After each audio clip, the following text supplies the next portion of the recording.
میں نے پہلے بھی کہا تھا کہ آبنائے ہرمز پر جتنا کنٹرول ایران کا ہے اتنا کسی کا نہیں ہے۔ آبنائے ہرمز ایران کا تھا، ہے اور رہے گا۔ اور ایک بار پھر ایک ایسا واقعہ پیش آیا ہے جس کے بعد سمجھ میں آ گیا ہے کہ ایران ہی اس وقت مالک ہے آبنائے ہرمز کا، اور امریکہ جو بار بار دعوے کر رہا تھا اور کر رہا ہے کہ وہ آبنائے ہرمز پر اپنی گرفت مضبوط کر چکا ہے، ان دعووں میں کوئی حقیقت نہیں ہے۔ میرا نام اظہر علی خان ہے اور آپ دیکھ رہے ہیں آج کی بات، اور آج ہم ڈسکس کریں گے کہ ایرانی ٹینکر نے، ایک آئل ٹینکر نے آبنائے ہرمز میں ایک بار پھر امریکی ناکہ توڑ دیا ہے، اور امریکہ کی جو وہاں پر ناکہ بندی تھی اس کو چیلنج کرتے ہوئے ناک کے نیچے سے گزر گیا، آنکھوں کے سامنے سے گزر گیا امریکی فوج کے، اور امریکہ کی بحریہ اس کا کچھ نہیں بگاڑ سکی، کچھ نہیں کر سکی۔ اور ایک آئل ویسل جو بہت بڑا تھا جس میں 20 لاکھ بیرل تیل تھا، وہ گیا آبنائے ہرمز کو کراس کر کے، اور اس کے بعد آبنائے ہرمز کو کراس کر کے واپس آ گیا، اور ایران کے ٹیریٹوریل واٹرز میں، اس کی آبی جو سرحدیں ہیں اس کے اندر وہ داخل ہو گیا، اور کامیابی سے ایران پہنچ گیا اور اس کی پورٹ پر لنگر انداز ہوا، اور امریکہ کی فوج اس کو دیکھتی رہ گئی، سامنے سے گزر گیا اور اس کو روک نہیں سکی۔ جو اس کا نام ہے وہ سلی سٹی نام ہے اس ویسل کا، جو ایران کا آئل ٹینکر تھا، بہت بڑا آئل ٹینکر تھا، یہ سب سے بڑا سپر ٹینکر کہلاتا ہے، جس میں 20 لاکھ بیرل آئل ہو، کروڈ آئل ہو، وہ خام تیل لے کے جا رہا تھا، گیا اور اس کے بعد واپس آیا، اور اس نے آبنائے ہرمز کو پار کیا، اور آبنائے ہرمز کو پار کر کے جب وہ ایران کی طرف آنے لگا تو اس کو امریکی بحریہ نے للکارا، سمندروں میں، کھلے سمندروں میں، کھلے پانیوں میں للکارا، اور اس کو وارننگز دی کہ ہم آپ کو تباہ کر دیں گے، آپ آگے نہیں بڑھیں، اور اس وقت آپ سے امریکی نیوی جو ہے وہ مخاطب ہے، اور آپ بالکل اس میں آگے نہ بڑھیں۔ لیکن امریکہ کی بحریہ کو بھی اس بات کا اندازہ نہیں تھا کہ جو ایران کا تیل بردار جہاز تھا جو واپس آ رہا تھا، خالی تھا اس وقت، اس کو ایران کی نیوی اسکارٹ کر رہی تھی، اس کے حفاظتی حصار میں تھا وہ، اور وہ اس کے حصار میں واپس آیا ہے۔ جو ایران کی نیوی تھی اس نے اس جہاز کو اسکارٹ کیا خلیج عمان میں بھی، اور اس کے بعد خلیج فارس کی طرف جب آبنائے ہرمز کی طرف یہ آیا تو اس وقت بھی اس کو اسکارٹ کیا گیا۔ امریکی بحریہ جو ہے وہ وارننگ دینے کے باوجود اس کو نہیں روک سکی، اور یہ سامنے سے نکل گیا۔ اس آئل ٹینکر نے واضح طور پہ یہ پیغام دیا امریکی بحریہ کو کہ میں اکیلا نہیں ہوں، میرے ساتھ ایران کی نیوی کی سپورٹ ہے، اور اگر کسی طرح کی بھی کوئی ایسی ناخوشگوار میرے ساتھ کوئی واقعہ پیش آتا ہے تو اس کا بھرپور رد عمل آبنائے ہرمز کے پاس اسی پانیوں میں امریکہ کو مل جائے گا۔ جس کے بعد امریکہ کی بحریہ جو نے کوئی خاص قدم نہیں اٹھایا، بلکہ وہ دیکھتی رہ گئی، اور ان کی آنکھوں کے سامنے سے یہ تیل بردار جہاز یہاں سے گزر گیا۔ اس کو دنیا بھر کی میڈیا نے رپورٹ کیا ہے، ایران نے بھی اس کو خود کنفرم کیا ہے کہ ایک اور جہاز تھا ایرانی جہاز جس نے امریکی ناکے کو توڑ دیا اور کامیابی سے ایران واپس پہنچ گیا۔ اس سے دو تین باتیں بالکل اچھی طرح ثابت ہو جاتی ہیں اس واقعے سے۔ پہلی بات کہ ٹرمپ جو یہ کہتے تھے کہ انہوں نے ایران کی بحریہ کو مکمل تباہ کر دیا ہے اور اس کی صلاحیت تمام چھین لی ہے کہ وہ آبنائے ہرمز کی حفاظت کر سکے، خلیج فارس کی حفاظت کر سکے، اور امریکی بحریہ کو چیلنج کر سکے۔ یہ تینوں باتیں جو ہیں وہ یہ دعوے جو تھے، یہ دعوے ایک دم جھوٹ ثابت ہوئے۔ اس کے ساتھ ساتھ یہ بات بھی کنفرم ہو گئی کہ آبنائے ہرمز پہ جو کنٹرول ہے وہ اب بھی ایران کا ہے، اور اس کی گرفت آبنائے ہرمز پر بہت زیادہ مضبوط ہے۔ اسی کے ساتھ یہ دعویٰ بھی امریکہ کا اس وقت ڈھہ گیا کہ وہ اس وقت ناکہ بندی مکمل طور پہ کر رہا ہے، اور اس کی اجازت کے بغیر آبنائے ہرمز میں نہ کوئی داخل ہو سکتا ہے اور نہ کوئی یہاں سے گزر سکتا ہے۔ ایران پہلے بھی یہ بات بتا چکا ہے اور بہت واشگاف الفاظ میں بتا چکا ہے کہ جس کو بھی آبنائے ہرمز کراس کرنا ہے، کسی طرح کی تجارت کرنی ہے، چاہے وہ آئل ویسل ہو یا تجارتی جہاز ہو، کسی طرح کا بھی کارگو لے کر جا رہا ہو، اس کو اپنی ڈیٹیلز ایران کے پاسداران انقلاب کے ساتھ شیئر کرنی پڑیں گی، اور اس کو اپنی تمام تفصیل دینے کے بعد ان سے ایک کوڈ لینا پڑے گا۔ اور اس وقت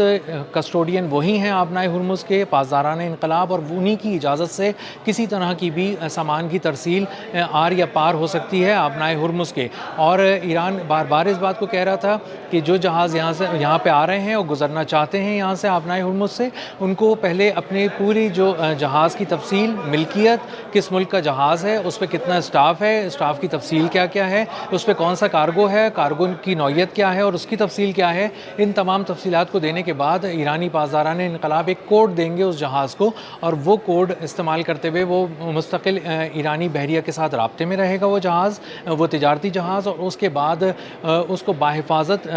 ایرانی بندرگاہوں کے قریب سے گزار کر آبنائے ہرمز کو پار کرایا جائے گا۔ اور اس پر پہلے بھی عمل ہو رہا تھا، اور ایران اب بھی کلیم کر رہا ہے کہ اب بھی تجارتی جو بھی جہاز ہیں وہ آبنائے ہرمز سے اگر پار کر رہے ہیں تو وہ اسی کی اجازت سے کر رہے ہیں، اور کی اجازت سے کر رہے ہیں۔ اسی کے ساتھ ساتھ یہ بھی کہا گیا تھا کہ پیٹرو ڈالر پہ ایک بہت زوردار جھٹکا لگے گا اور پیٹرو ڈالر اب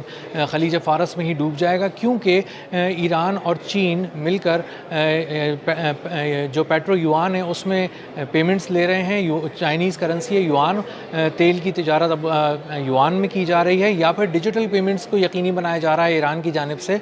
تاکہ ڈالر سے بچا جا سکے اور ڈالر کی جو ایک اجارہ داری ہے تیل کی دنیا پر، خام تیل خریداری کی دنیا پر، اس کو توڑا جا سکے۔ اور یہ خاصی حد تک کامیابی سے ایران کے جو حکام ہیں وہ بتاتے ہیں کہ کافی کامیابی سے یہ مرحلہ انہوں نے طے کر لیا ہے، اور اب ڈیجیٹل پیمنٹس بھی وہ ریسیو کر رہے ہیں اور اسی کے ساتھ ساتھ چائنیز کرنسی بھی لے رہے ہیں۔ اسی کے ساتھ ساتھ میں آپ کو بتاؤں کہ یہ اس حد تک گرفت ایران کی مضبوط ہو چکی ہے آبنائے ہرمز پر کہ بھارت جیسا ملک بھی در پردہ ابھی تک اس نے اس بات کو تسلیم نہیں کیا ہے اور کوئی اور بھی اس کو تسلیم نہیں کر رہا، لیکن انٹرنیشنل میڈیا کی رپورٹس ہیں کہ بھارت خود بھی چائنیز کرنسی میں پیمنٹ کر رہا ہے اور ڈالر میں پیمنٹ نہیں کر رہا ہے خام تیل کے لیے، اور اس کے لیے کہ اس کے تجارتی جہاز جو ہیں وہ آبنائے ہرمز پار کریں۔ اور جب وہ پیمنٹ کو یقینی بناتا ہے اس وقت ایران کی جانب سے اس کو ایک گرین سگنل دیا جاتا ہے کہ اس کے جہاز جو ہیں، اس کے کارگو ویسلز جو ہیں وہ آبنائے ہرمز پار کریں اور انڈین ڈیسٹینیشنز کی طرف جس پورٹ پر بھی وہ جا رہے ہیں اس طرف چلے جائیں۔ تو آبنائے ہرمز پہ ایران نے ایک بار پھر اپنا کنٹرول کر کے دکھایا ہے، مکمل طور پہ واضح طور پہ دکھایا ہے، اور یہ بتایا ہے کہ آبنائے ہرمز ایران ہی کا تھا، ایران کا ہے، ایران کا رہے گا۔ اور امریکی بحریہ کو جو چیلنج دیا تھا ایران نے کہ آپ آبنائے ہرمز کے قریب تو آ سکتے ہیں لیکن وہاں پہ ناکہ بندی نہیں کر سکتے، اور ایک حد کے بعد ہم اس کو اپنے اوپر ایک طرح کا حملہ سمجھیں گے اور ہم پھر آپ کو جواب دیں گے، اور ایرانی بحریہ اسی طرح کے کسی حملے سے احتیاطاً بچنے کے لیے کسی طرح کی بھی ایسی کوئی کشیدگی نہیں پیدا کر رہی جان بوجھ کر جو فل سکیل وار کی طرف چلی جائے، ایک بھرپور جنگ کی طرف چلی جائے، اور ایران اس کو ایک مکمل جنگ کے طور پہ لے اور اس کے بعد ایک ایسا حملہ کرے یا مختلف